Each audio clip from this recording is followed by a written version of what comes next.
Nosotros a esta hora nos vamos de inmediato con la continuación de la sesión, lo puede ver en sus pantallas, de la comisión especial encargada de seleccionar a los candidatos y candidatas que postulan al cargo de magistrados del Tribunal Constitucional. Veamos.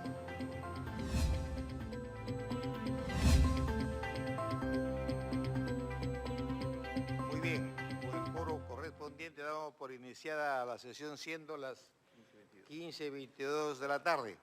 Señor secretario, se iba a invitar a que pase a la sala Grau al postulante que esté en la lista, Rodríguez.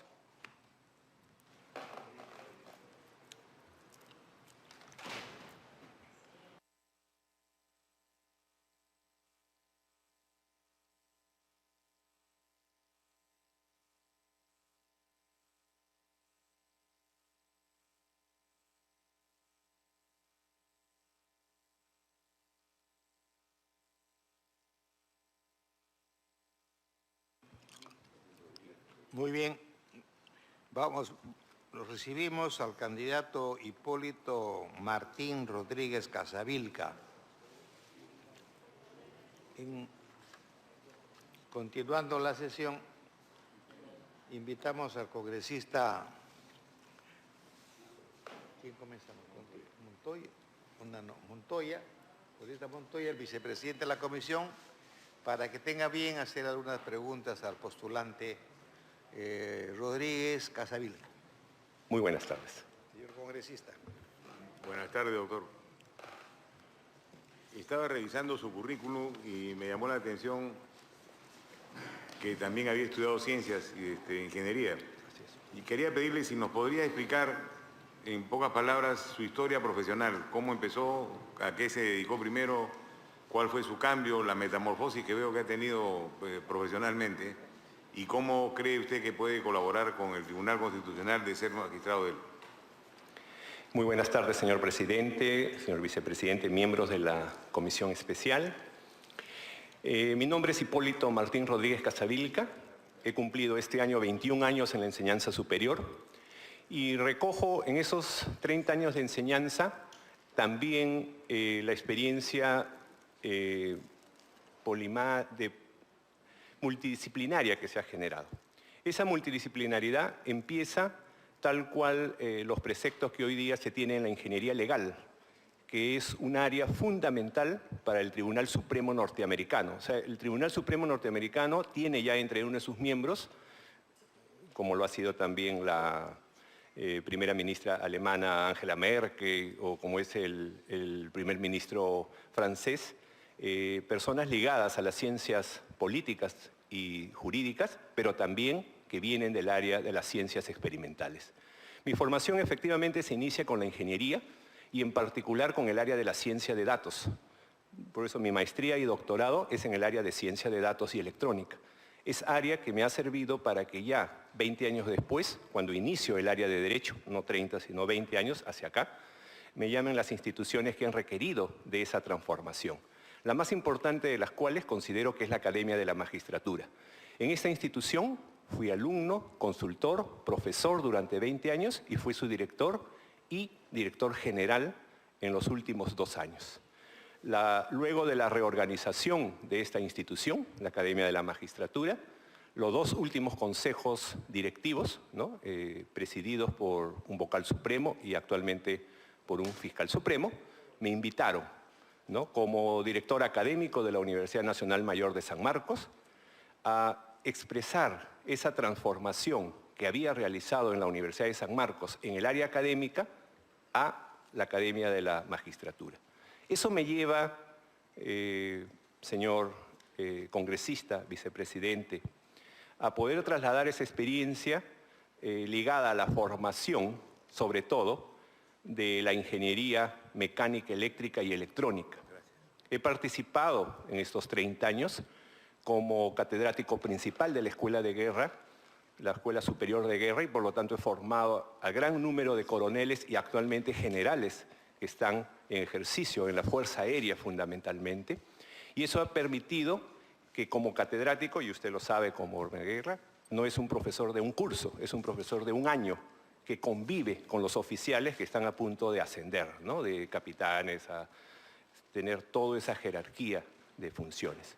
Ese ejercicio de la ingeniería me trae hoy día a trasladar esa experiencia en un modelo de 4 variables que implementé en la Academia de la Magistratura como su director académico y director general. El primero es el diseño.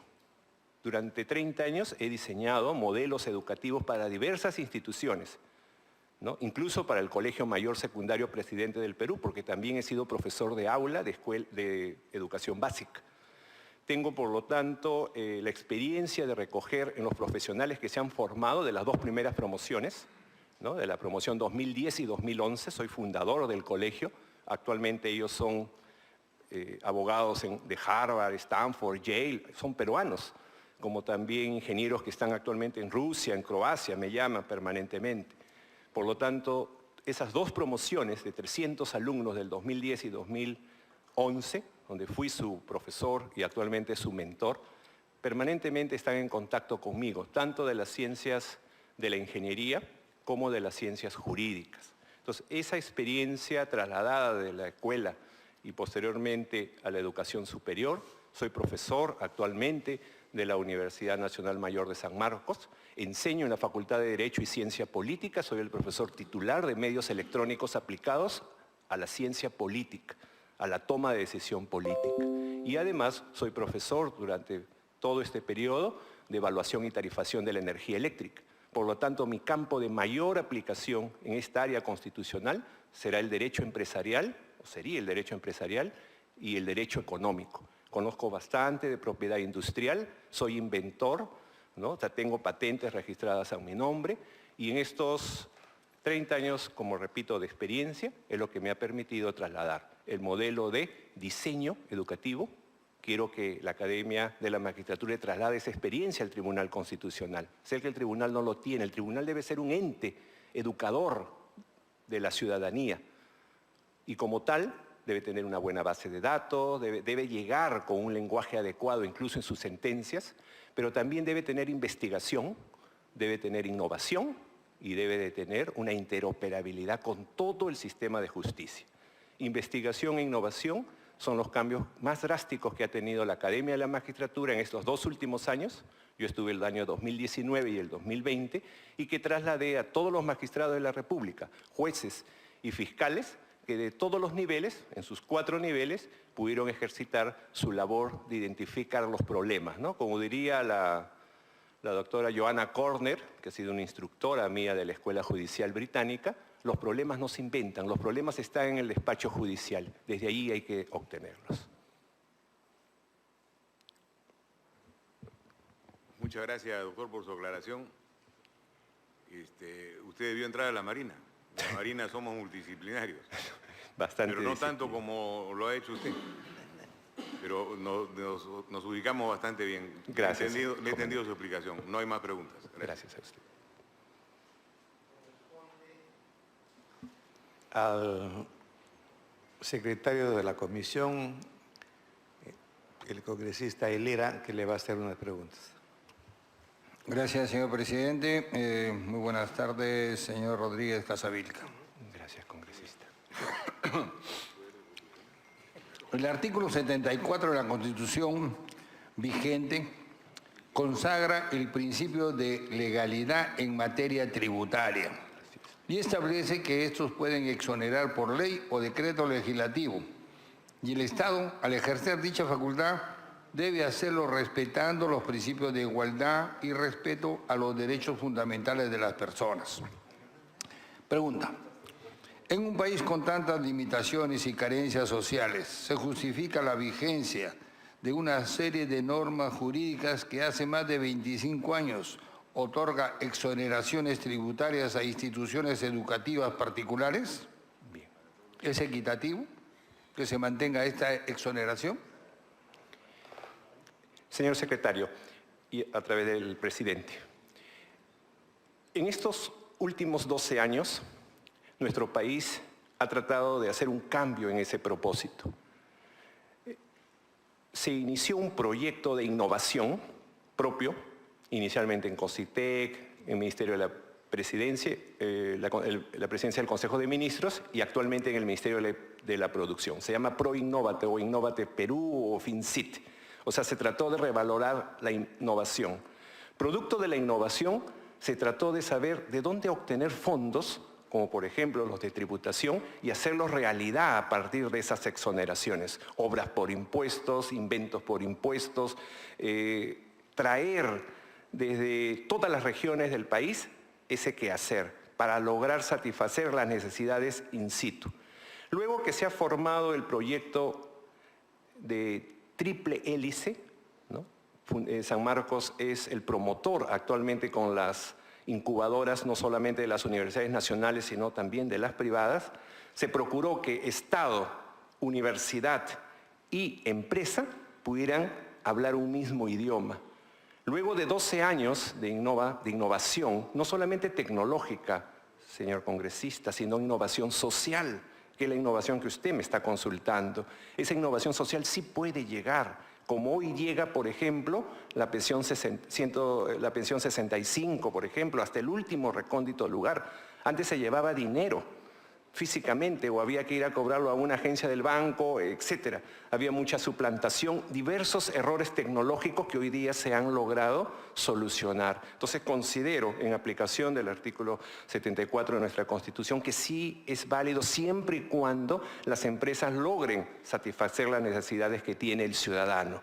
Porque al final de cuentas, eso es racional, ¿no? Como diría Alexis. O sea, para poder dar esa satisfacción, o es racional, o es moral o es jurídica. Para mí es racional. Todos los países que lo han hecho, que han recogido ese quehacer, como Corea del Sur, eso no me lo han contado. He ido con mis alumnos a Corea del Sur, hemos ido a ver a China, a Holanda, etcétera, lo han hecho. Y las empresas gustosas, desde la pequeña y mediana empresa, de poderlo hacer. Lo que falta en gran parte es que la fiel orientación del Tribunal Constitucional a través de sus sentencias sean sencillas y simples de entender por el ciudadano para saber que siempre existirá un respaldo en lo que nos plantea nuestra Constitución. Lo que usted me está diciendo es que está de acuerdo con que se exoneren de impuestos a las instituciones educativas particulares. Estoy de acuerdo con que se exoneren impuestos a las instituciones privadas o públicas siempre y cuando correspondan a una innovación social que requiere el país y fundamentalmente todas las regiones del país. Pero en este caso la educación... La educación, fundamentalmente la educación o la salud. O sea, todavía no se ha completado la innovación. Se ha podido. O sea, deben seguirse siendo exoneradas estas instituciones particulares, según su punto de vista. En adelante, yo haría una propuesta personal de cambio en el sentido que las condiciones que se dan para, por ejemplo, proyectos por impuestos, obras por impuestos, sean diferenciados para que las empresas se motiven más a hacer eso. Mientras tanto, no estoy de acuerdo, porque definitivamente, como se ha venido dando ahora, no se ha redituado ese esfuerzo a todo lo que el Estado deja de percibir por esa tributación. Ok, muchas gracias. ¿No más preguntas? Gracias, señor congresista. Congresista Nano García, sus preguntas. Buenas tardes. ¿Cómo está? Doctor. Usted señalaba hace un momento que inclusive tiene patentes. Sí. ¿Nos puede contar un poco sobre qué? Sí, muy bien. Una de las áreas fundamentales que he trabajado es eléctrica y electrónica. Como le manifestaba al inicio, los problemas, y lo dicen los magistrados, no nacen porque a mí se me ocurran, sino de la necesidad. Entonces, muchas veces han venido expertos internacionales, por ejemplo, a querer operar con robots.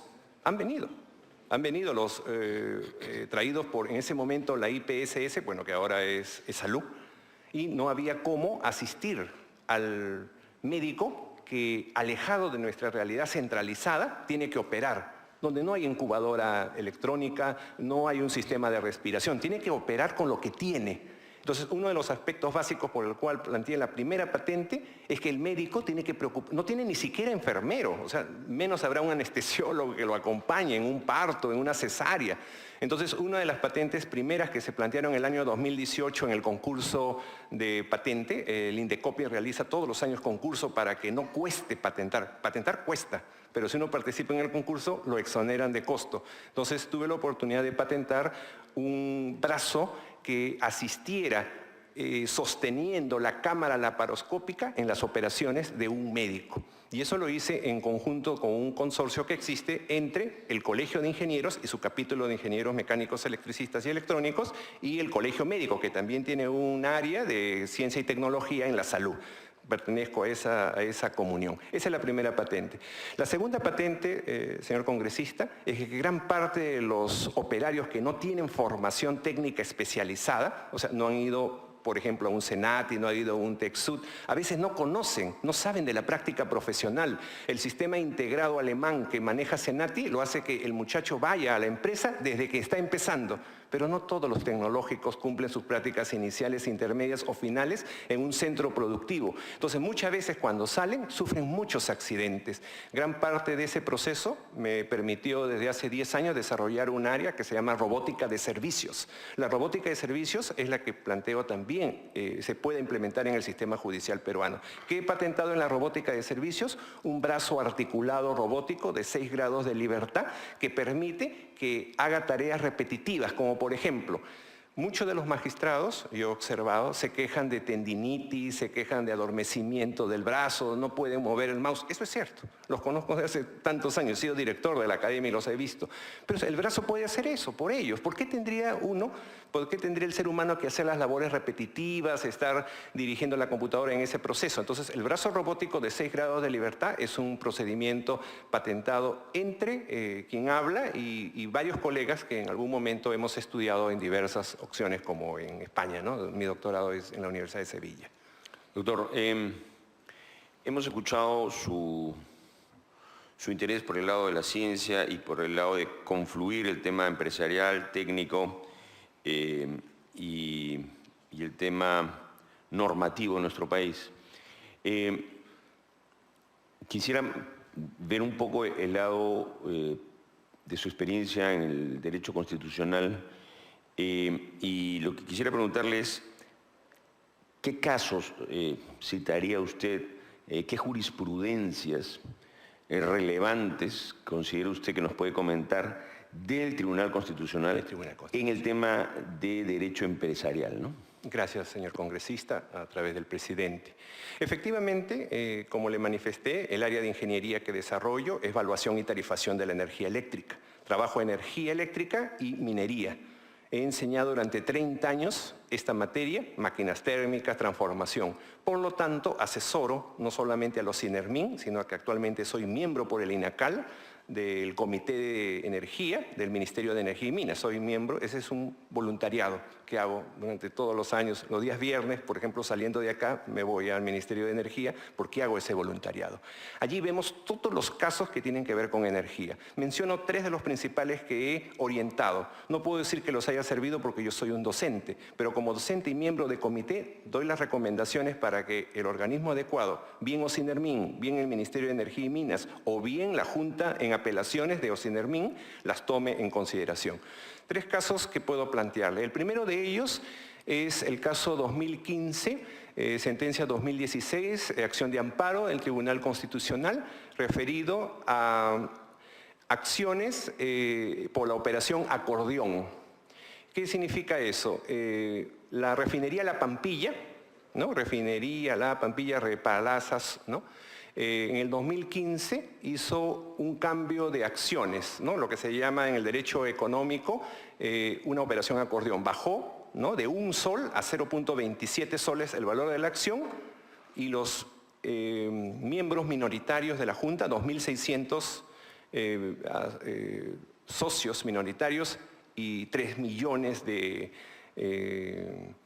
aportantes a las 2 AFPs que existen, ¿no? Actualmente, perdieron porque inmediatamente el accionariado que esta empresa tenía, ¿no? Que era 47%, aumentó a 65%, una operación acordeón. Esta operación recoge los principios del 2012 de una sentencia del Tribunal Constitucional, también acción de amparo y amparo contra amparo, del caso Chiquitoy. Es muy conocida esto, muy similar, ¿no? Entonces, ese es uno de los casos que he visto. El segundo caso tiene que ver con la fijación del precio spot de la energía eléctrica. La Sala Constitucional del Tribunal de la Corte Suprema, la Sala Constitucional, determinó que la determinación del precio spot de la electricidad era un concepto de un commodity.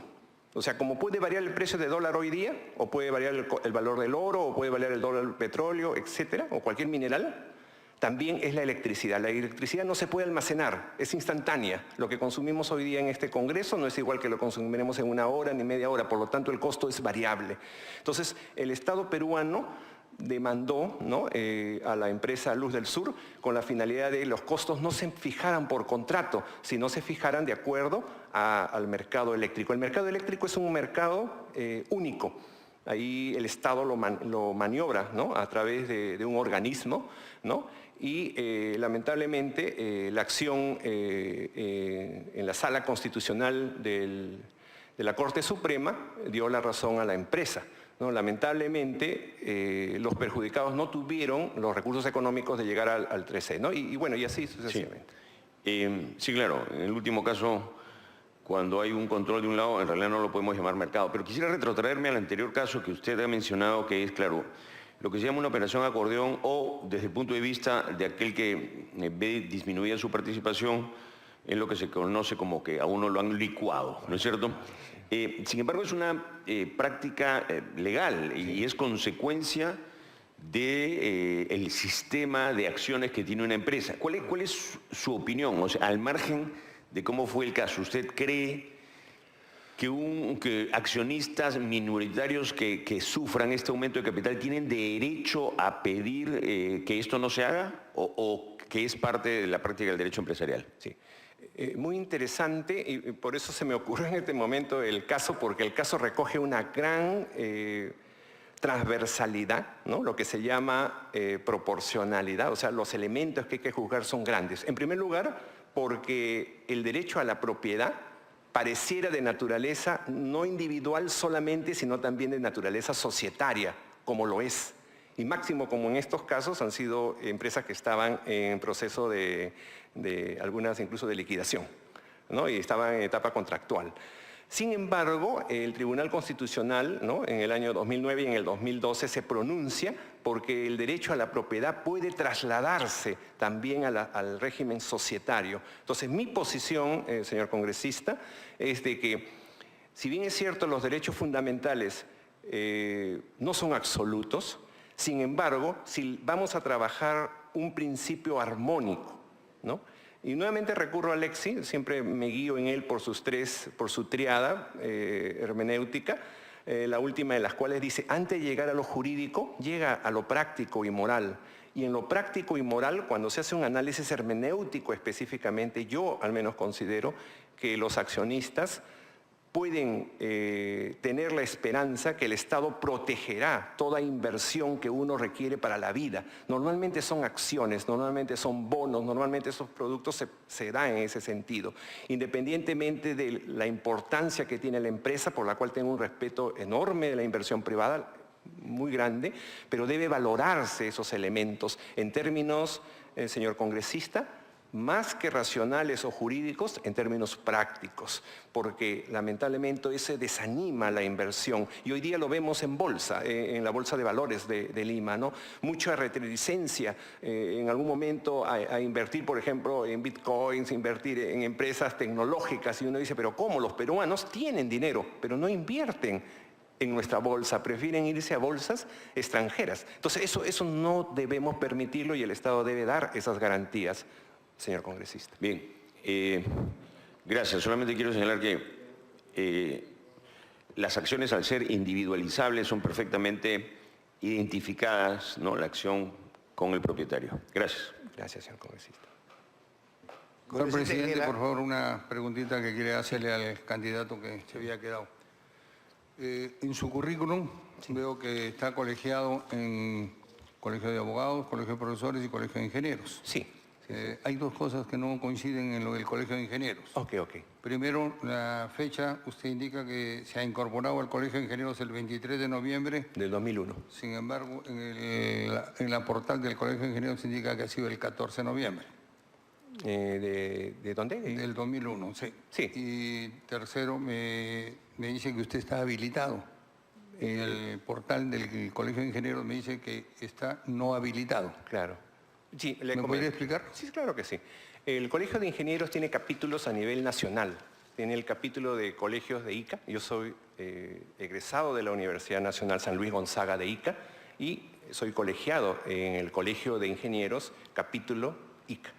Y he pedido mi traslado al Colegio de Ingenieros, capítulo Lima, que está aquí en la avenida Marconi. Entonces, en tanto se haga la transferencia de esa colegiatura en la cual ya estoy en el Colegio de Ingenieros del Perú, Consejo Departamental Lima, es que parece esa iniciativa, pero es algo que, bueno, me parece es algo más administrativo, ¿no? Para evitar esa duda, normalmente yo ingreso al portal del Colegio de Ingenieros en general, nacional, y ahí usted puede, con mi colegiatura o mi DNI, observar mi pertenencia al colegio. Yo soy ingeniero civil. Sí, ¿cómo está? Y también sé lo que me está hablando. Sí, sí, claro. Y los certificados de habilidad los entregan los consejos departamentales, Sí, exacto. pero chequeados con el Consejo Nacional del Colegio de Ingenieros. Sí, sí. De todas maneras, es bueno que sepa que aparece aquí en Sí, la página y voy a como tomar no la previsión. habilitado. Voy a tomar la previsión, señor. Gracias. congresista. Gracias por... Muchas gracias, congresista. Bon Pujada va a hacer las preguntas que le respectan. Gracias, presidente. Doctor ¿Cómo está? Martín Rodríguez. ¿Cuál debe ser el rol de un magistrado del Tribunal Constitucional en la reforma de la Constitución? Perfecto. Uno de los problemas más importantes que se generaron justamente a propósito de la reforma del sistema de justicia en general y de la Constitución en particular fue a partir del trabajo que se ha realizado en propósito de estos 2 últimos años de generar medidas, recomendaciones, objetivos estratégicos que cumplir. Como en esa oportunidad como director general de la Academia de la Magistratura tuve la oportunidad de participar en el Consejo para la Reforma del Sistema de Justicia y proponer para la reforma del sistema de justicia en general y el sistema constitucional en particular, aportes a los 9 objetivos. Solamente voy a mencionar 2 de ellos. Uno de los objetivos, que es el objetivo 5, es el objetivo de capacitación. O sea, se deben de tener operadores de justicia, magistrados en todos los niveles y fundamentalmente en el Tribunal Constitucional que identifiquen bien las categorías, ¿no? Hagan un uso correcto de la tensión que van a generar los derechos. Los derechos generan, como en la ingeniería, ¿no?, tensión. La tensión puede ser de compresión o puede ser de tracción. Esa tensión que nos dicen los constitucionalistas considero no es completamente identificada y es un aspecto por el cual empieza el análisis constitucional. La hermenéutica tiene 5 pasos, el primero de los cuales es identificar cuál es el problema.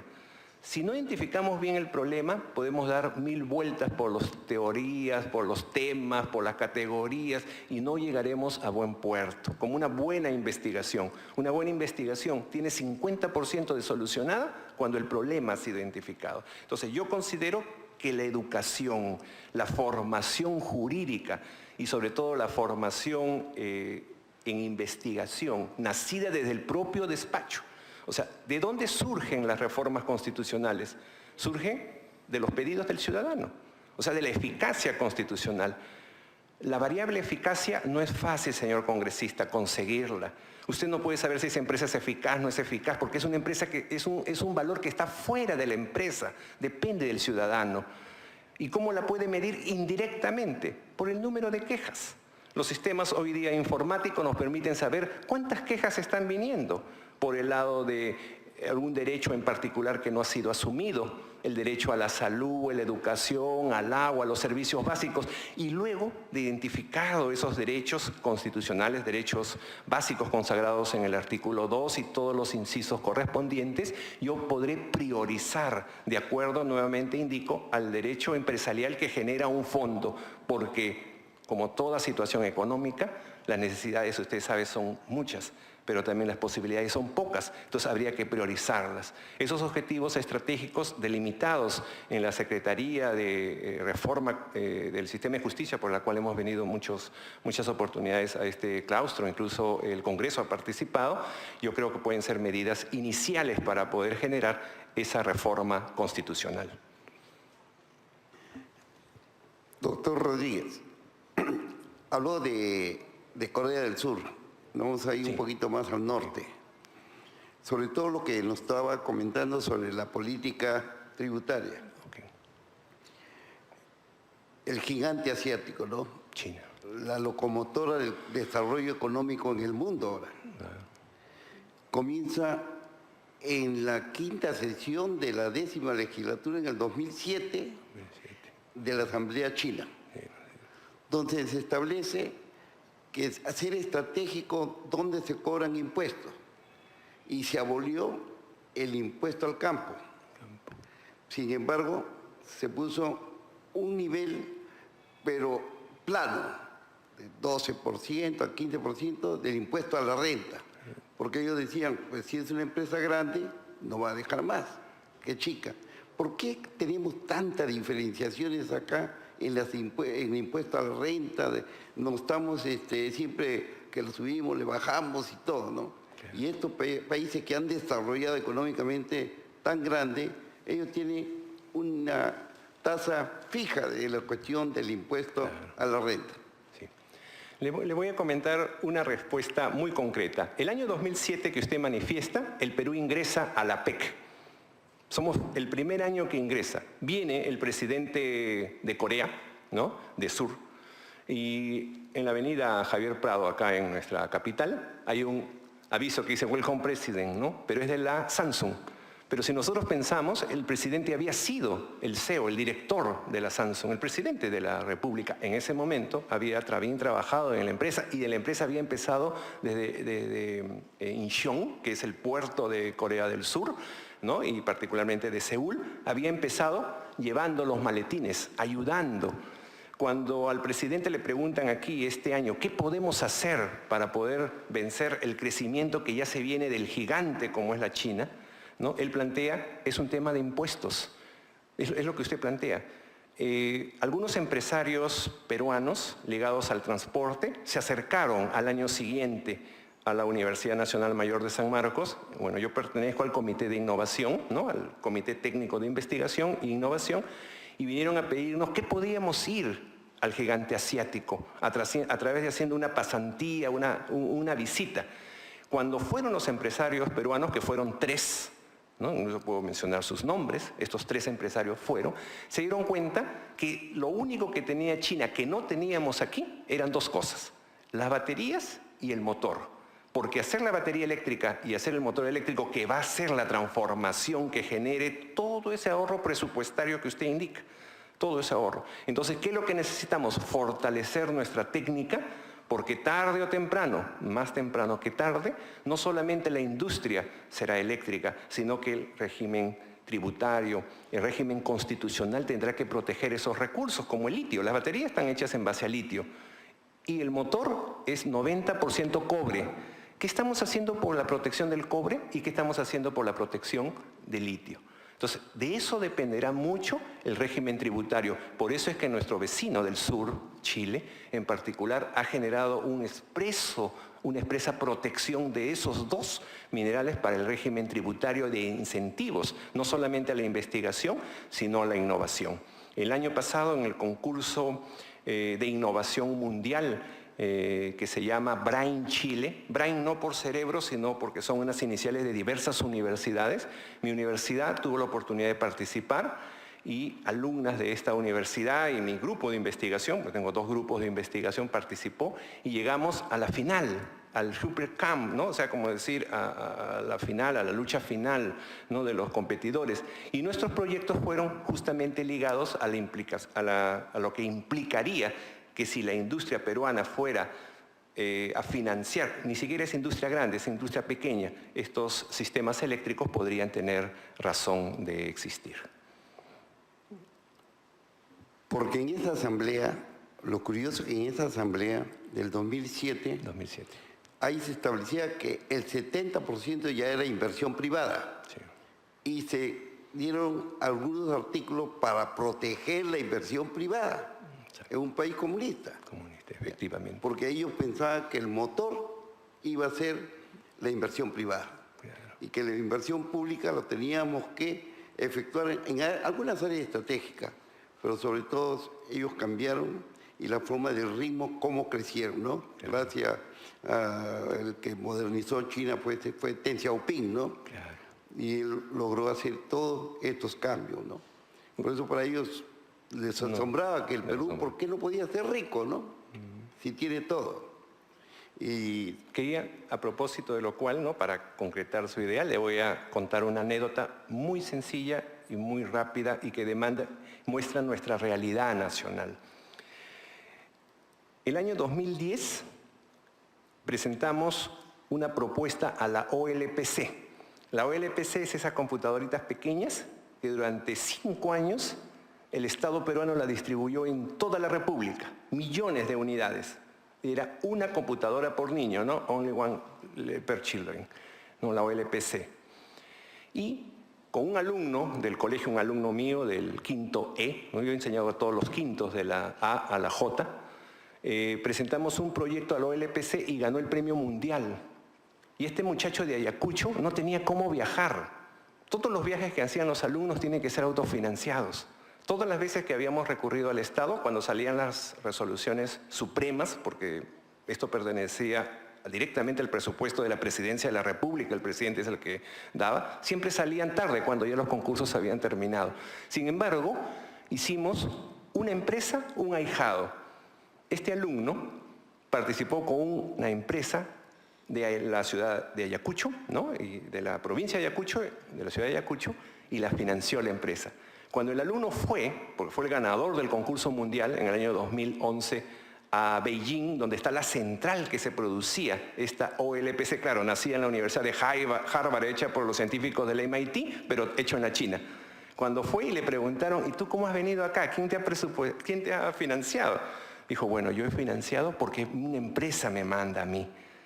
Me puedo decirlo, es Sauder, que también tiene recursos en Ayacucho. Entonces, se quedaron sorprendidos la China y dijeron, entonces Perú está también con el sentido de que la empresa puede colaborar financiando. Pero nosotros siempre cuidábamos, señor congresista, que se generara un fideicomiso, que es la forma más transparente, o sea, nunca dar el dinero directamente. A pesar de que las empresas decían, venga, profesor, recoja el dinero. No, un ratito, vamos a formar un fideicomiso con el alcalde, con quien sea, pero de esa manera, por eso reconozco que en el ejercicio económico que tiene el gigante chino, tiene mucha sabiduría en comprometer, no las muchas empresas, pero sí a las gigantes empresas, de financiar también los emprendimientos en la educación. Gracias, presidente. La congresista Luque Ibarra va a preguntar.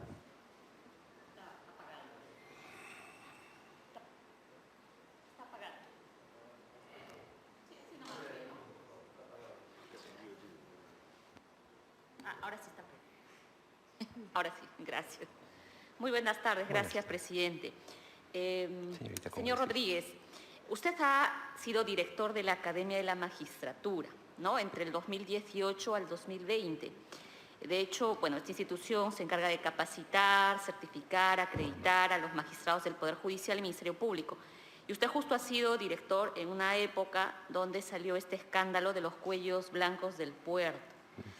Me gustaría conocer una opinión suya sobre este tema, habida cuenta que usted ha sido director de esta Academia de la Magistratura, y también, vinculando esta pregunta, desde esa experiencia que usted tiene, ¿cuáles serían los aportes que daría usted al Centro de Estudios Constitucionales que tiene el Tribunal Constitucional?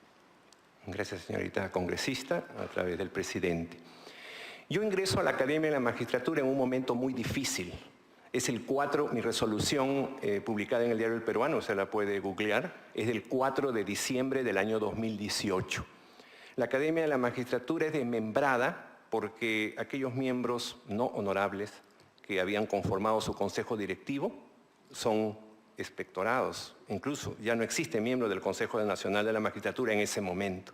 La reconformada, la Academia de la Magistratura, está conformado por 4 vocales supremos y 2 fiscales supremos, un representante del Colegio de Abogados y un representante de lo que en ese momento todavía era el Consejo Nacional de la Magistratura. Al no haber, quedaron 6 miembros. Se reconforman los 6 miembros y ellos tratan de reformular la Academia. Yo ingreso a fines del 2018 cuando la Academia de 140 había bajado a 70 personal entre académico y administrativo. Habían sido eliminados los contratos administrativos de servicio, era una situación bien difícil. El nuevo presidente del Consejo Directivo, un vocal supremo en ese momento, hace la consulta, ¿no? A sus colegas y se enteran que en San Marcos, ya en octubre, había terminado mi función como director académico. Yo vengo de ser director académico en las primeras elecciones de la nueva ley universitaria implementada en San Marcos en el 2016 que se licencia. Entonces, los cargos de director académico duran 2 años, hasta el 2018. Justo yo me desocupo en octubre, la Academia de la Magistratura me contacta porque yo había sido muchos años profesor, he sido alumno también de la Academia en muchos programas y me dice, hágase cargo de la dirección académica en un momento difícil. ¿Qué es lo primero que planteo? O sea, en otras palabras, de los cuellos blancos solamente voy a conocer todo lo que la Fiscalía, todos los procesos me piden, porque como director tengo que proveer información. No estuve en esa época, fundamentalmente, concretamente. ¿Qué es lo que hago que la Academia de la Magistratura prospere y hoy día tenga un modelo? Yo creo que fundamentalmente, esto, señorita congresista, las líneas de investigación de la Academia de la Magistratura. Ese año la Academia cumple 25 años. 25, el año 2019, el 19 de julio, cumple 25 años.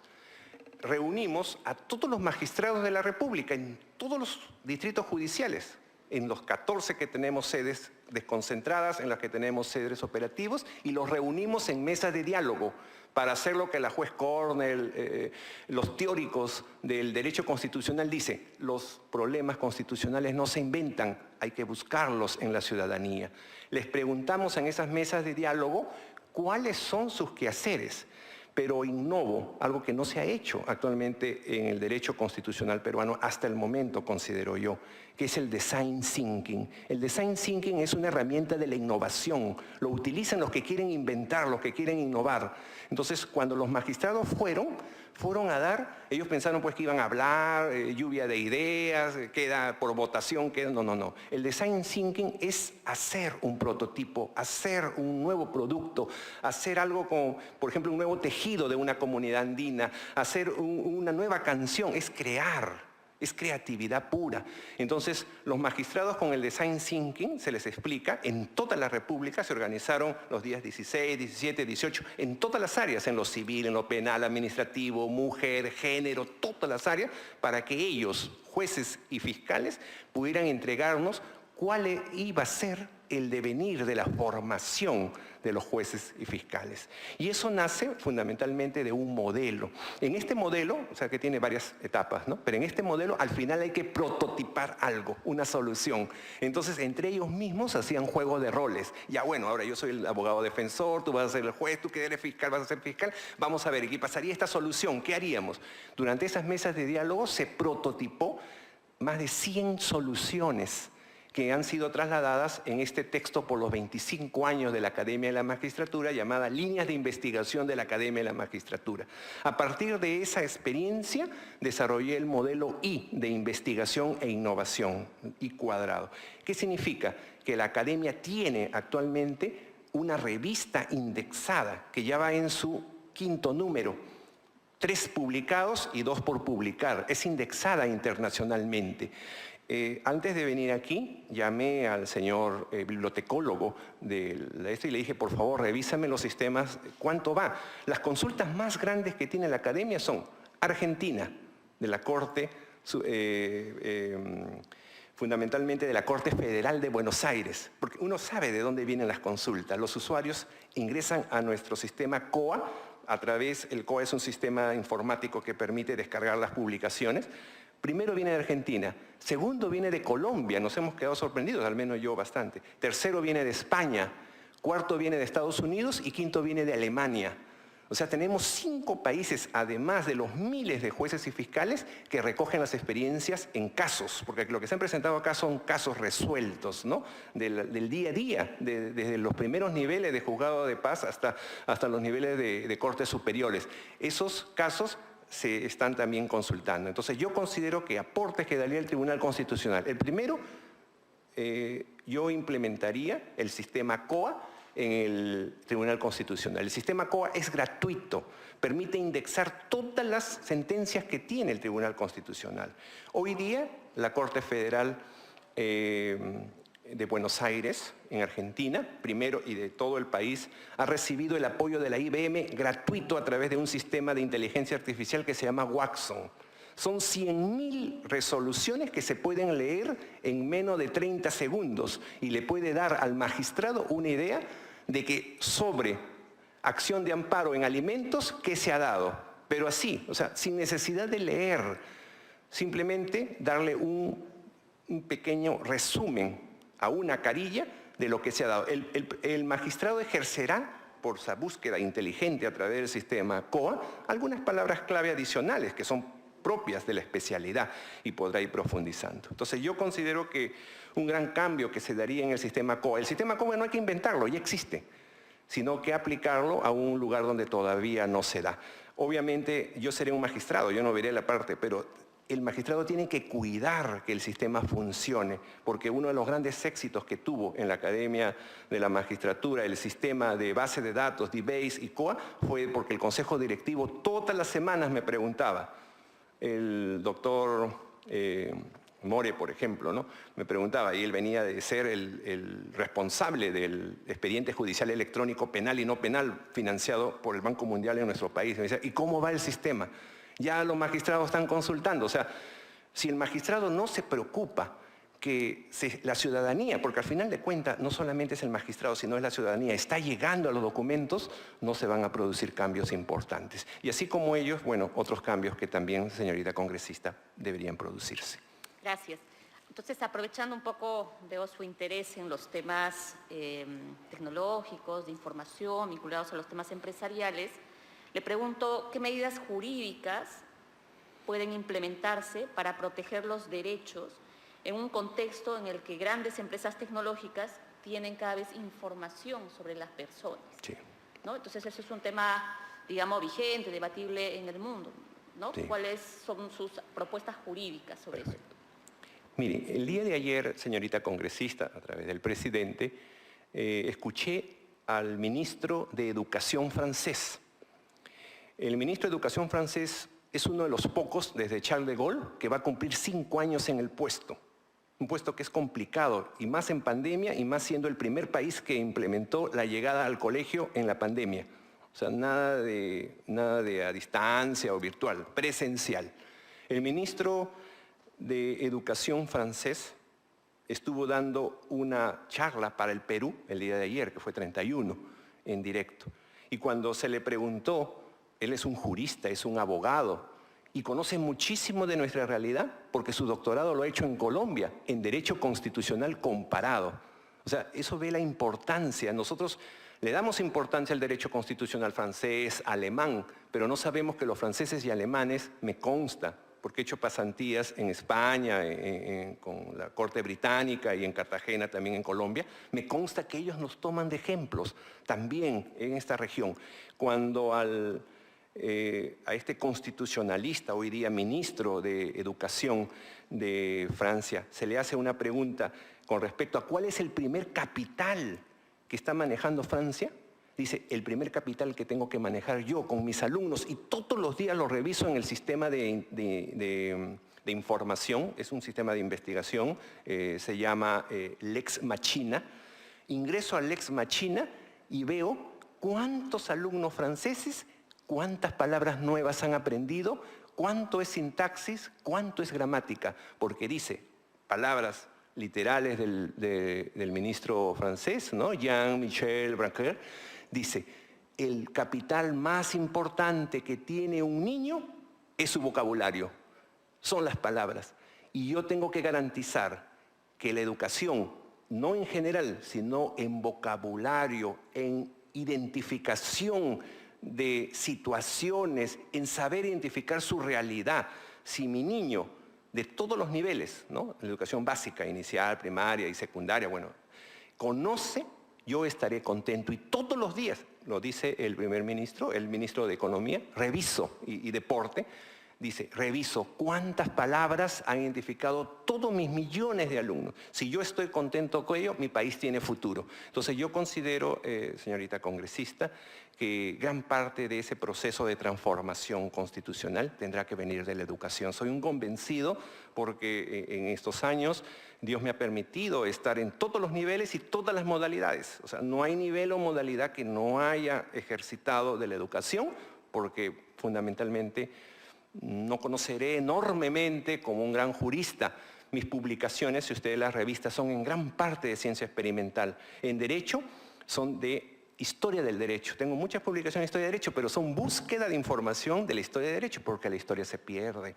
También en la propiedad intelectual he trabajado bastantes temas, pero fundamentalmente donde yo creo que está el puntal más importante que tiene nuestro país y para defender y que la gente y la ciudadanía y hasta el último recóndito sepa identificar en todos los idiomas, incluso bilingüe intercultural, que es uno de los procesos que más he trabajado con institutos pedagógicos en su momento, es que nuestra población conozca sus derechos. Y así como existe una constitución de bolsillo, ¿no?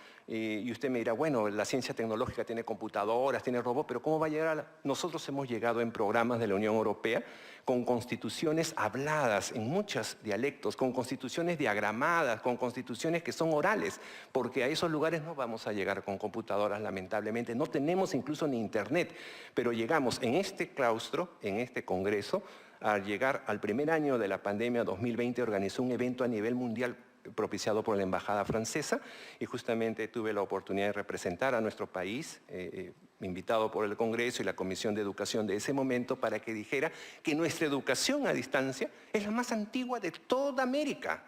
Hemos hecho educación a distancia en Arequipa en 1959, pero lo hemos hecho con televisión, lo hemos hecho con manuales, lo hemos hecho con lo que en ese momento eran mimeógrafos, pancartas. O sea, no necesitamos solo internet, no es un asunto solamente de tecnología, es un asunto, como lo diría Dick Morris, ¿no? en Juegos de Justicia y Juegos de Poder, este gran asesor político norteamericano, es un asunto de hacer la nueva tecnología. Si en algún momento la tecnología puede ser usar el papel convenientemente, ¿por qué no usar el papel convenientemente? ¿Por qué no usar nuevamente nuestros papelógrafos? ¿Por qué no ir a esas comunidades campesinas, a esas comunidades rurales de todo el país, llevando también el sentido de nuestra Constitución?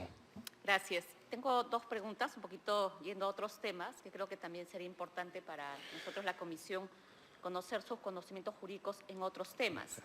Si nos puede comentar qué nociones jurídicas sobre el marco normativo internacional referido a violencia basada en género, usted nos puede comentar. Sí. Mire, cuando estuve en la Academia de la Magistratura nos preocupamos de incorporar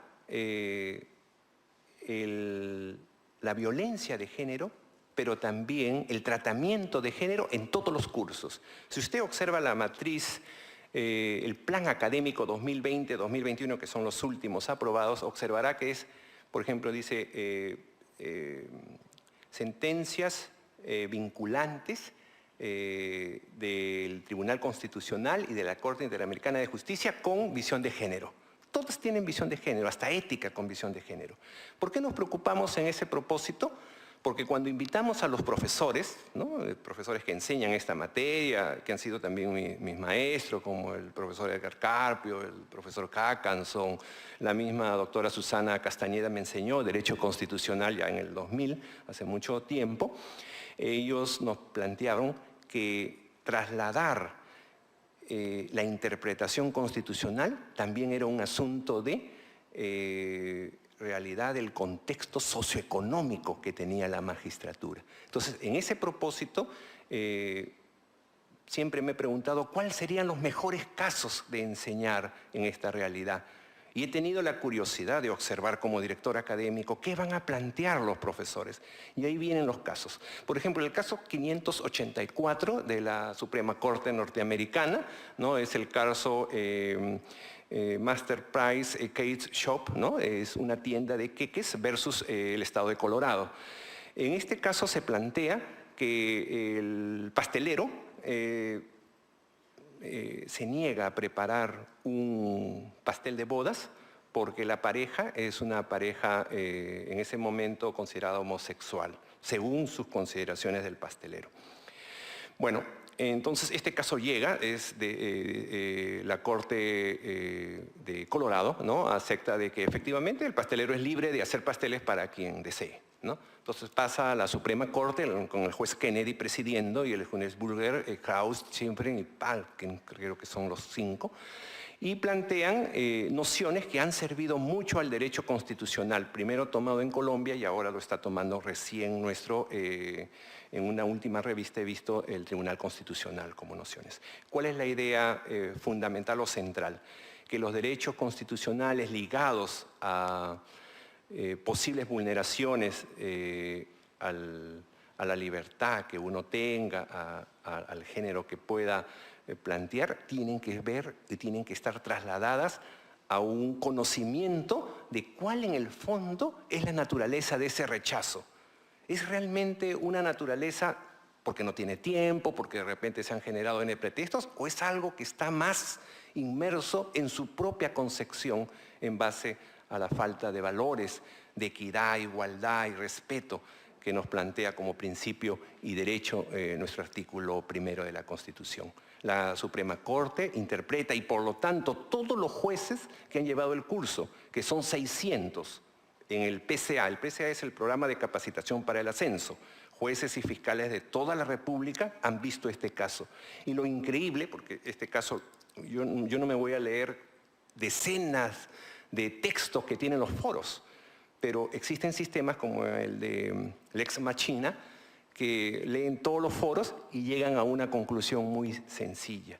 La realidad que tiene nuestro país efectivamente pretende desligar o plantear que el ejercicio de un derecho muchas veces está menoscabado por las ideas que tenemos preconcebidas del machismo, la realidad propia de la cultura que se nos ha inmerso. Entonces, la realidad de género es una realidad que se viene, y así lo dice la Suprema Corte y nuestros jueces en el Perú lo respaldan en este curso 2020 de Derecho de Género, que tiene que ir con aspectos educativos. Si nosotros en la educación planteamos desde abajo elementos de este tipo, no tendremos, como diría Washington, que castigar al adulto sabiendo que hemos podido muy bien guiar al niño. Sí, gracias. Finalmente, ¿qué nos puede comentar sobre los derechos de los pueblos indígenas? Bien. Que muchas veces, a veces cuando usted debe saber, se colocan, existen muchos conflictos en nuestro país, ¿no es cierto?, por el desarrollo de distintas actividades y a veces muchas posiciones consideran que hay dos derechos que se colisionan, ¿no es cierto?, entre lo que se genera la inversión versus los derechos de las poblaciones indígenas. ¿Qué nos puede comentar sobre eso? Sí. Yo consideraría, señorita congresista, a través del presidente, que elementos de esta naturaleza deben ser ponderados con la comunicación que pueda existir entre la comunidad y el propio Estado. Y voy a plantear un ejemplo real. Yo soy Casavilca, no sé si observan mi apellido, es Casavilca y viene de Casahuilca. Soy iqueño. El curaca Casahuilca en 1820 se acerca a la expedición libertadora que había desembarcado en la Bahía de la Independencia, guiado por San Martín, y se acerca con 400 indígenas de la región Ica. Mi tatarabuelo era el curaca, de ahí viene mi apellido, Casahuilca. El general San Martín se queda sorprendido y le dice, pero no puede ser, yo pensé que esto solamente era un asunto de criollos, ¿no?, de la gesta de la independencia, pero acá veo que los indígenas también están participando, la población autóctona de este país. Y tan emocionado se queda que le ofrece su sable de campaña que exhibimos en mi familia en un museo que lleva el apellido de mi abuelo, que ha sido historiador, ¿no?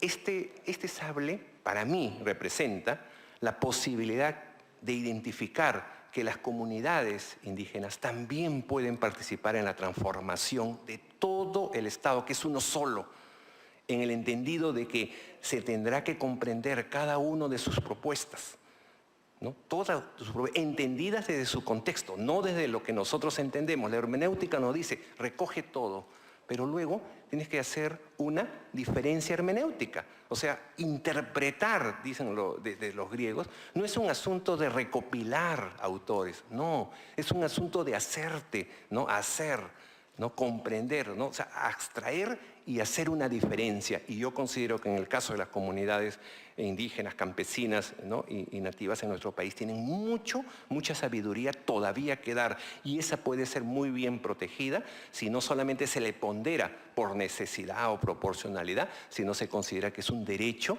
que debe ser asumido además como ejemplo para conservar esa realidad. ¿Y qué derechos en específico debería desarrollarse más? ¿Qué derechos de las poblaciones indígenas se debería desarrollar más en el país? Dos derechos, digamos, dos, concretamente, dos. Los dos que considero son los más vulnerados actualmente. El primero, el del conocimiento ancestral, por ejemplo, lo tenemos en el Instituto Nacional de la Papa. Nosotros tenemos o hemos tenido papas cuyo origen no ha sido registrado o patentado en el extranjero. Tenemos solamente algunas variedades, no las tenemos. Entonces, el primero de ellos es el de propiedad intelectual.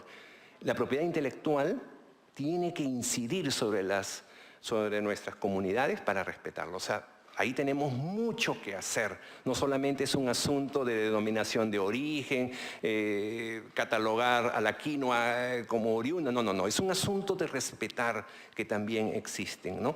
Y me consta, señorita congresista, porque en la década del 70, cuando nos tocó a nosotros ser el Instituto Nacional o Internacional de la Papa, no lo fuimos.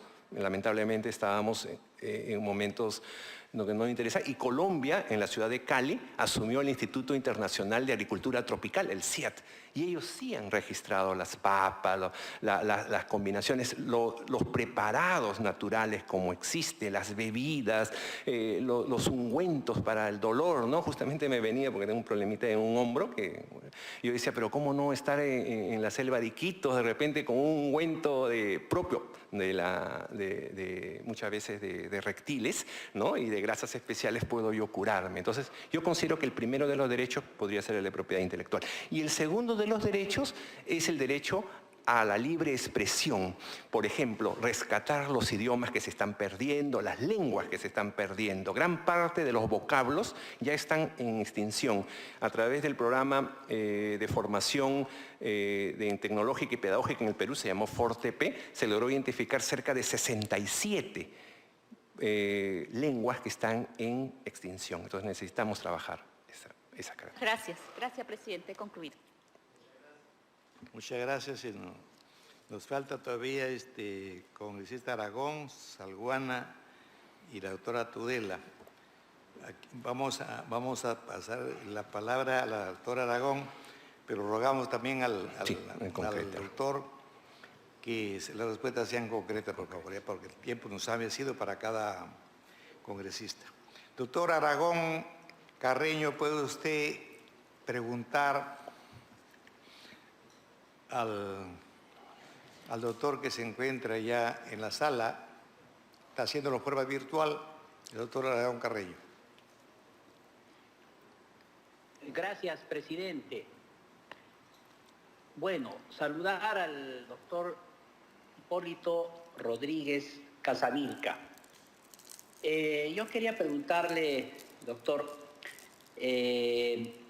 ¿cuál es su interpretación, la interpretación que tiene usted respecto del denominado indulto humanitario y de los crímenes de lesa humanidad? ¿Cuál es su opinión al respecto? Teniendo en cuenta que el Tribunal Constitucional hace algunos días también ha tenido un pronunciamiento sobre el caso Fujimori. Sin embargo, para no particularizar el tema, ¿qué opina usted, reitero, del indulto humanitario y de los crímenes de lesa humanidad? ¿Cuál es su apreciación, doctor?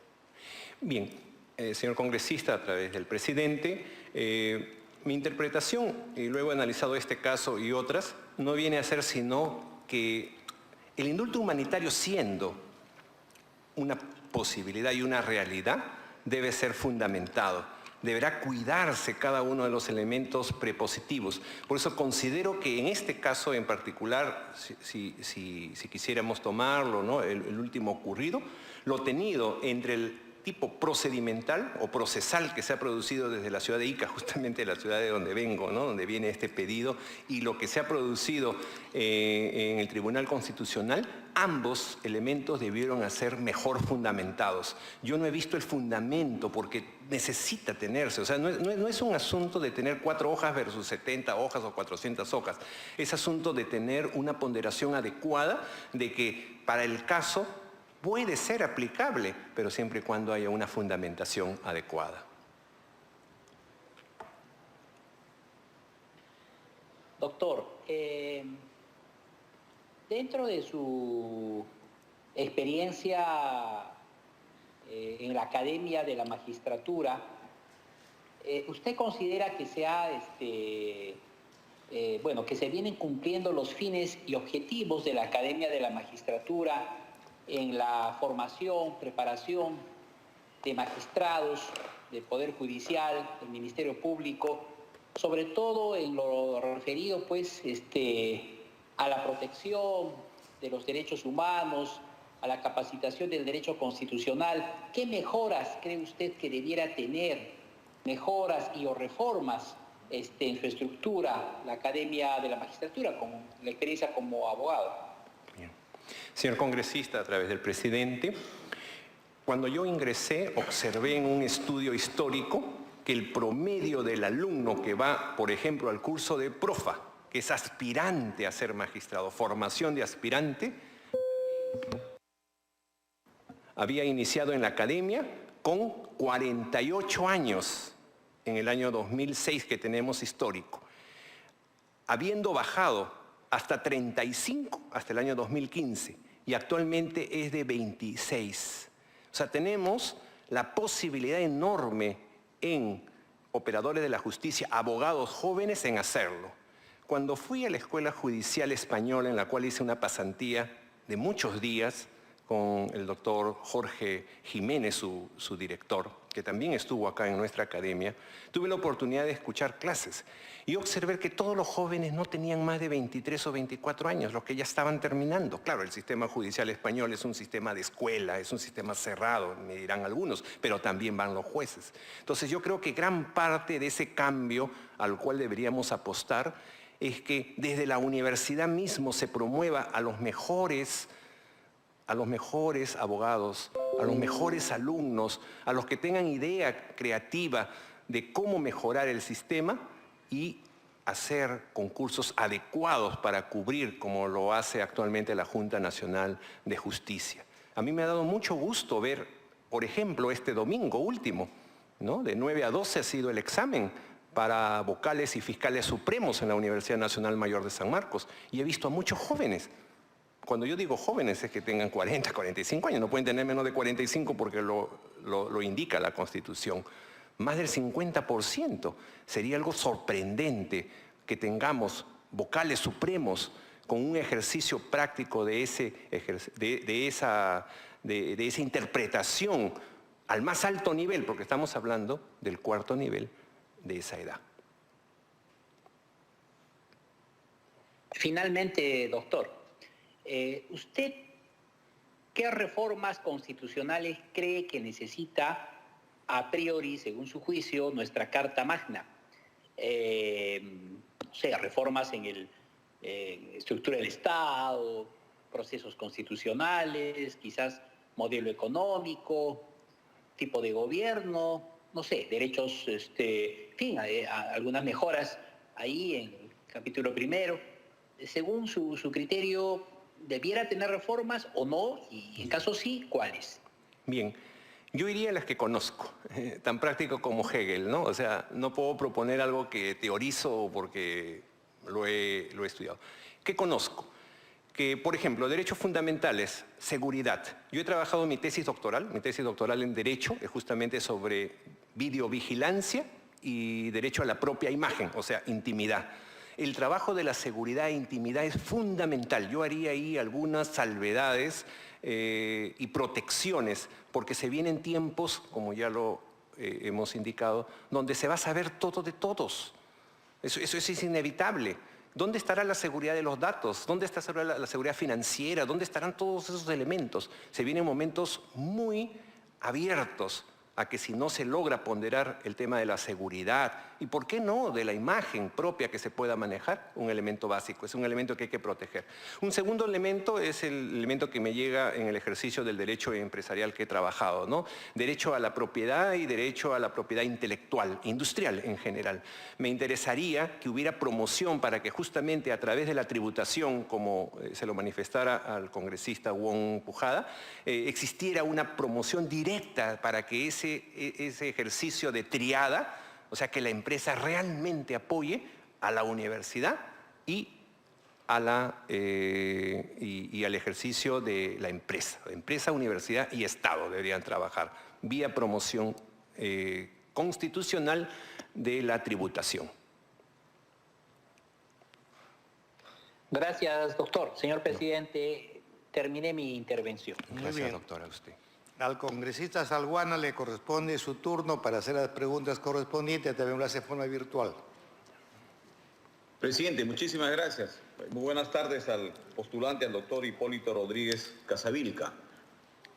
Doctor, usted señalaba en una respuesta a uno de mis colegas que los problemas de constitucionalidad se encuentran en la ciudadanía. Y en los últimos años, si algo la ciudadanía reclama es más justicia, más igualdad, menos discriminación y parte de ello, por ejemplo, me permite preguntarle, ¿qué piensa usted, por ejemplo, del tema de la exoneración de tributos en general y en particular, por ejemplo, que se brinda la exoneración del impuesto general a las ventas a las empresas del sistema financiero y de seguros?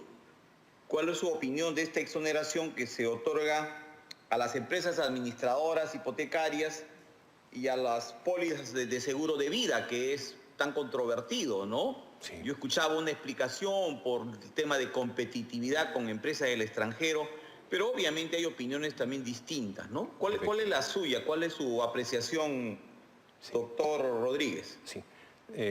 Congresista Salguana, a través del presidente. Efectivamente, la incidencia en la protección y en el fomento de los incentivos tributarios, congresista, debería estar en proporción, ¿no?, a cuánto representa eso, para empezar, con nuestros países vecinos. O sea, yo diría, para empezar, solamente Colombia y Chile, ¿cuánto están otorgando ellos para poder generar un valor referencial? O sea, no necesariamente ver que porque hoy día el valor del barril de petróleo, por ejemplo, ha estado el barril en $108, ¿no? Eso no me puede servir de referencia porque es un valor en Texas.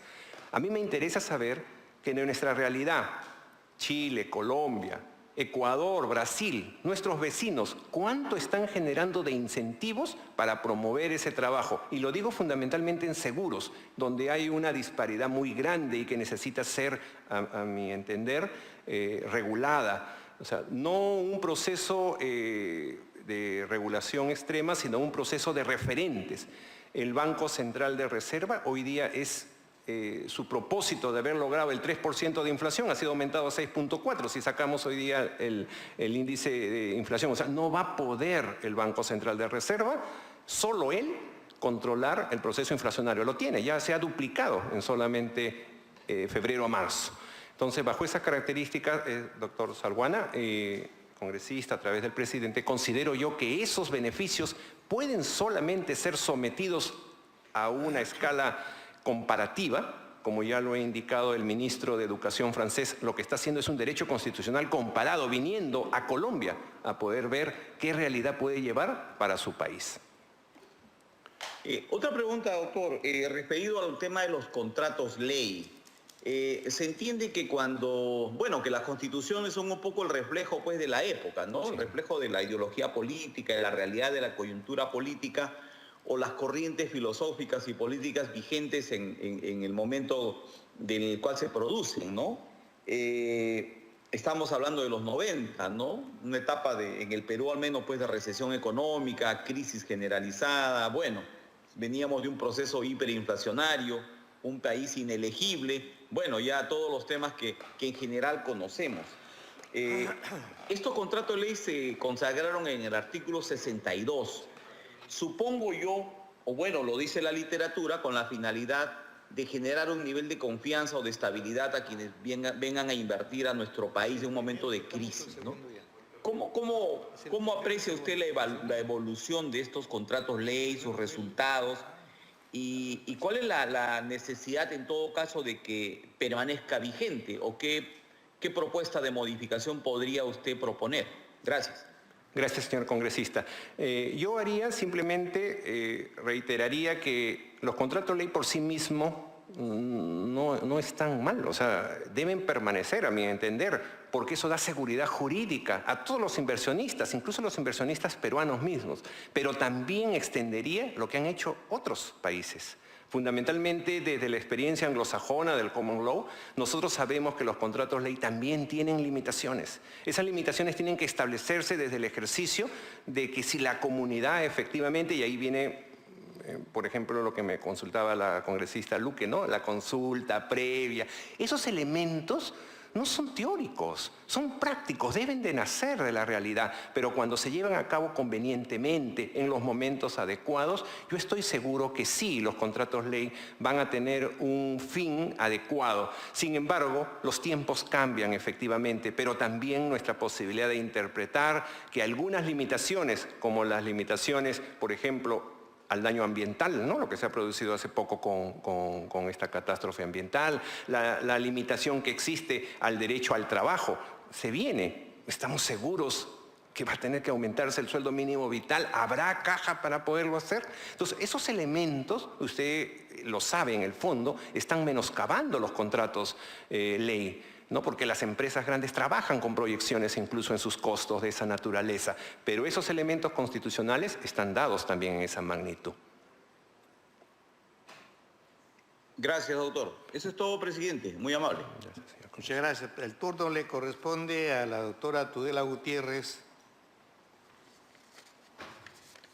Gracias, presidente. Buenas tardes, doctor Rodríguez. Buenas tardes. Veo que un área de su interés es el derecho de propiedad industrial, así que me gustaría conocer su opinión respecto a las patentes. ¿Considera usted que el derecho de exclusividad que se le otorga a las patentes podría implicar un monopolio del progreso científico, contrario a la libre competencia y al interés público? Perfecto. Mire, yo considero que solamente vamos a hacer un análisis de estos 2 últimos años, señorita congresista, con la finalidad de ser prácticos. En primer lugar, ¿cuánto de la seguridad se le ha dado, usted es mujer, a las inventoras mujeres? Antes teníamos, hasta hace 2 años, solamente 1 o 2 patentes por mujer. Hoy ya tenemos 25 y en algunos casos hasta 35 patentes por el lado de género, si queremos trabajar mujeres. Y en el caso de los varones, 145 patentes. O sea, existe un grupo de peruanos, señorita congresista, que está muy entusiasmado.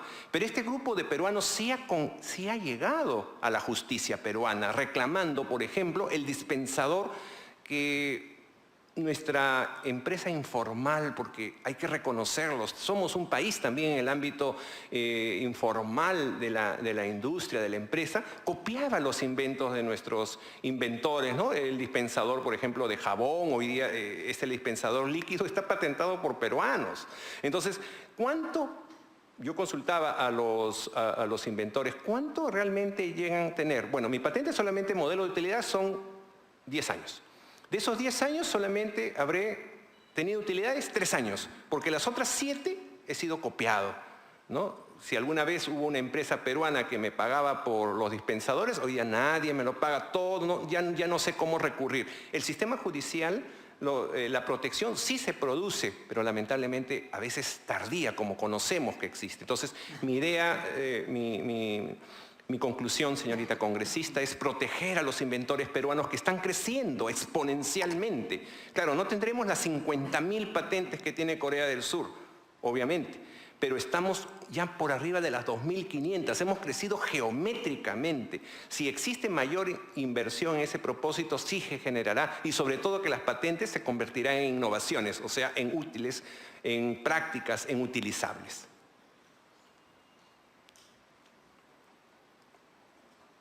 Listo, gracias. La segunda pregunta va en relación a su carrera. Me gustaría saber si, digamos, a lo largo de su carrera como jurista, ¿cuál considera que ha sido el peor error que ha cometido?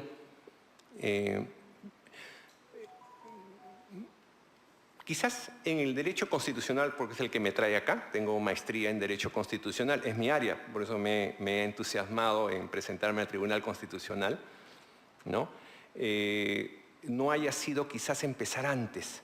Cuando yo estudié la ingeniería, ¿no?, en la Universidad Nacional de Ingeniería, un profesor me dijo, cuando estaba estudiando, tienes que estudiar Derecho, porque se vienen tiempos de cambio, donde la ingeniería se mezclará con el derecho. Y tiene razón, hoy día la sociedad más grande en los Estados Unidos es la sociedad de ingenieros legales. Es la más grande, es la que está creciendo más en Harvard, en Yale, etcétera, aunque a usted no le parezca. O sea, primero se estudia la ingeniería y luego el derecho, porque son menos los del derecho que van a la ingeniería.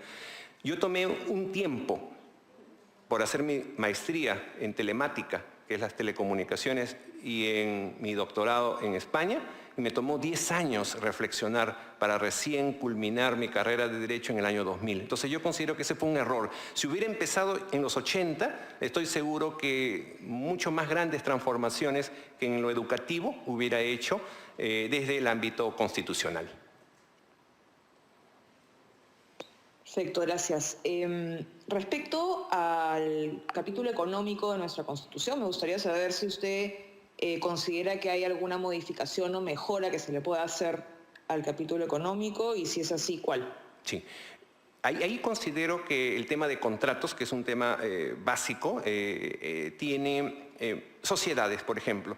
El tema de sociedades hoy día ya no necesita ser tan amplios, ¿no? O sea, hay sociedades anónimas, empresas individuales de responsabilidad limitada, que tenemos que promover su trabajo en ello. Entonces yo considero que el capítulo económico debe ser fortalecido desde dos perspectivas. Una perspectiva es el fomento al Estado de la innovación. Es algo fundamental. Así han empezado todos los tigres del Asia, así ha empezado Alemania su reconstrucción después de la guerra. Innovación. O sea, que se considere como es un aspecto fundamental, lo que tiene el sistema de capacitación de Senati, por ejemplo, que es alemán. Y segundo, es el tema de impuestos, ¿no? El tema de impuestos es importante, a nosotros nos interesan los impuestos, es bueno proteger al Estado de los impuestos, pero la tributación también tiene que tener un sentido educativo.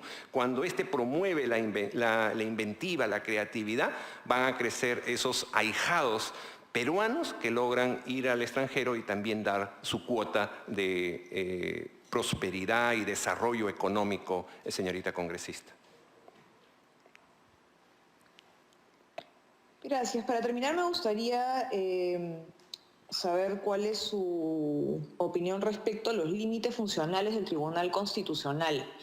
Digamos, como ocurre en los países en donde existen cortes constitucionales o jurisdicción constitucional, existe el debate respecto a cuál es el límite de los pronunciamientos que pueden dar este tipo de tribunales, ¿no? Si se limitan simplemente a ejercer un control de constitucionalidad o, por el contrario, si pueden legislar y, digamos, suplantar al Poder Ejecutivo. Me gustaría conocer su opinión respecto a eso. Gracias. Gracias, señorita congresista. Mire, esta pregunta me permite también introducir el interés que también tengo en participar en el Tribunal Constitucional, porque es un organismo colegiado. O sea, me interesa siempre trabajar en equipo. El trabajo en equipo permite que esas limitaciones que de repente para mí son limitaciones, para otros colegas no lo sean tantos. Me ha dado gusto en la antesala de esta entrevista ver a una colega que también viene del ámbito económico, que es una consultora independiente, ver también profesores que han desfilado. O sea, imagínense la riqueza de un tribunal que puede establecer límites, no solamente desde mi posición, que viene de la academia, sino desde la posición de un juez que se ha formado desde secretario de juzgado, ha subido por todos los niveles, desde el abogado independiente, etc. O sea, es una visión holística holística que justamente respalda esa posición. Yo no diría multidisciplinar, tiene que ser interdisciplinar. El magistrado tiene que ir más allá de su disciplina, la disciplina del derecho y del derecho constitucional en particular, para entender que esos límites a veces subyacen incluso con la propia palabra, ¿no? Con el propio lenguaje. La ingeniería lingüística hoy día nos enseña que la forma en que expresemos una idea, cuando sea interpretada por la ciudadanía, debería llegar a lo que queremos formar en términos reales, ¿no? Gracias. Sí, pero mi pregunta iba más dirigida si usted cree que el rol del Tribunal Constitucional es meramente técnico, digamos, limitarse a decir qué es y qué no es constitucional, o si debe poder, digamos, hacer prescripciones legislativas en sus sentencias, ¿no? Sí. Y si es así, me gustaría saber si es que usted considera que esto ha ocurrido en alguna sentencia reciente. Sí. Yo considero que efectivamente el rol del Tribunal Constitucional tiene que ir más allá del técnico. Debería trabajarse, como lo ha hecho en algunas sentencias, generando no solamente un control concentrado, sino sobre todo un control ejemplificado en la naturaleza que se ha tenido. El Tribunal Constitucional, ¿no?, ha tenido etapas. Usted considera desde que se ha formado, bueno, desde que se limitó en el 79 y en nuestra Carta del 93, nosotros observamos que hay esas etapas. Entonces yo sí considero, señorita congresista, que pueden generarse en esas ampliaciones, pero siempre y cuando sean fundamentadas con el devenir de todo ese grupo colegiado que conforman sus 7 miembros. O sea, no me considero en la idea de plantear una idea concreta, ¿no? O sea, porque eso es algo histórico, es algo de experiencia, es algo que requiere también un debate interno, hermenéutico, para justamente ver cuáles son nuestras diferencias y finalmente ojalá lleguemos a una concreción en la toma de decisión final sobre esas ampliaciones de facultades o elementos que pudieran generarse. Ok, gracias. Gracias, señorita congresista. Muy bien, acabamos de escuchar las respuestas que ha dado el doctor a las preguntas de los colegas congresistas. Gracias, señor presidente. Yo voy a tratar de centrarnos al tema que es materia del concurso, o sea, el derecho constitucional. Antes quisiera preguntarle sobre el papel subsidiario en la economía que establece la Constitución. Quisiera que eso se aclare, como se está grabando y el público se entera. Queremos saber qué pasa, por qué esto debe mantenerse una amplia, diremos, ausencia del Estado en algunos sectores claves. Vayamos a una economía saneada que es en el mundo europeo, por ejemplo Alemania, ¿no es cierto?, una verdadera democracia social. Social viene del socialismo. Con la democracia cristiana ellos se pusieron a pensar, ¿y por qué vamos a despreciar tanto el socialismo? Vamos a meterlo en la Constitución después de Weimar. Y dijeron, bueno, sectores claves no podemos regalarlos. Afuera no. Chile está con el cobre, usted lo ha dicho, estatal. Entonces, yo le pregunto, por ejemplo, la pandemia nos ha puesto una evidencia frente a un hecho mundial que no podíamos hacer nada del Estado. Entonces, salud y educación, por ejemplo, ¿no le parece a usted que debería ser chamba del Estado? Sí.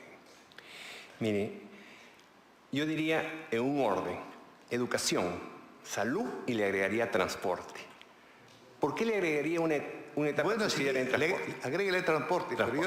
Sí, considero que sí se generaría. O sea, debería el Estado tomar mayor preponderancia en los incentivos o en las atenciones a las necesidades subsidiarias que existen en zonas que no se pueden cubrir, zonas a las cuales no se puede acceder, no hay los suficientes medios de transporte, la educación tiene limitaciones. Correcto. ¿En la educación? En educación, fundamentalmente, lo que se ha hecho con la agrupación, por ejemplo, de sistemas creativos de enseñanza. Ejemplo, hay lugares del Perú donde pueden decir comunidades, y hay escuelas que tienen 5 o 6 alumnos. 5 o 6 alumnos. Hay otras escuelas que tienen 8, 10, son multidocentes, ¿no? Yo le pregunto, porque usted aparece también formando parte del colegio de profesores. Sí, así es. Y todo el mundo sabemos que en Perú hay una educación muy mediocre. Muy mediocre. A tal punto que su universidad de origen recién se ha podido licenciar. Claro. ICA. Sí. Entonces yo digo, ¿por qué no educación pública de alta calidad? Claro. Yo creo que sí se podría generar, pero hay que empezar por 2 aspectos, señor congresista. Uno, que es fundamental, es la familia. Quiero que me convenza sobre eso. Ya, yo diría mi solución, o sea, mi receta sería una doble receta. Ir a la familia. La familia es la formadora inicial. O sea, generar incentivos para que la familia también aprenda. No solamente aprenda el niño, sino aprenda con los yo le padres. digo el rol del Estado sobre la educación. Ya. Por ejemplo, el rol formativo. ¿Debe ser exclusivo del Estado o no? No. También debe de generarse incentivos de parte de la empresa privada en aquellos lugares. Ahora no existe. O sea, hay universidades, por ejemplo, que no tienen fines de lucro y otras que no tienen... Es al contrario. Entonces, ¿qué hacemos con esas universidades que no tributan? Entonces, yo creo que habría que ver si la educación pública resulta. Puede ser por su opinión, yo no quiero que usted lo diga que va a ser así. Y en cuanto a la salud... En cuanto a la salud, salud comunitaria, como ha tenido éxito ya en algunos países vecinos, ¿no? Salud comunitaria para que el ejercicio del médico no sea con un residentado obligatorio, ¿no? Inmediatamente culmine, sino que el residentado sea producto de las experiencias o casos que recoge. Ya. Por el tiempo que nos queda hay que hacer la respuesta a pregunta concreta porque ya nos hemos pasado de la hora. Ya, señor Mire, en cuanto se refiere, usted dice que ha sido asesor de la academia, de la magistratura. El año pasado se presentaron al concurso, desierto, uno no me aprobó. Sí. ¿Se da cuenta? Se refiere al nivel 4. Ahí el problema hay que mirarlo por otro lado. Este concurso para magistrado del Tribunal Constitucional, como usted lo sabe, particularmente yo he sido la idea de que efectivamente le vamos a dar mucha importancia al examen psicológico. En otros países, sí o sí, en el Poder Judicial no hay, en la Junta Nacional Judicial no han hecho eso. No han hecho. Pueden existir brillantes juristas, pero psicológicamente no están aptos para ser jueces. Exacto. En Alemania es rigor, sí o sí, es eliminatorio el examen psicológico. Si le determinan a usted una conducta autoritaria, usted no puede ser juez, por mucho que sepa derecho. Claro. Eso tiene que hacerse sí o sí, eso no se hace en el Poder Judicial.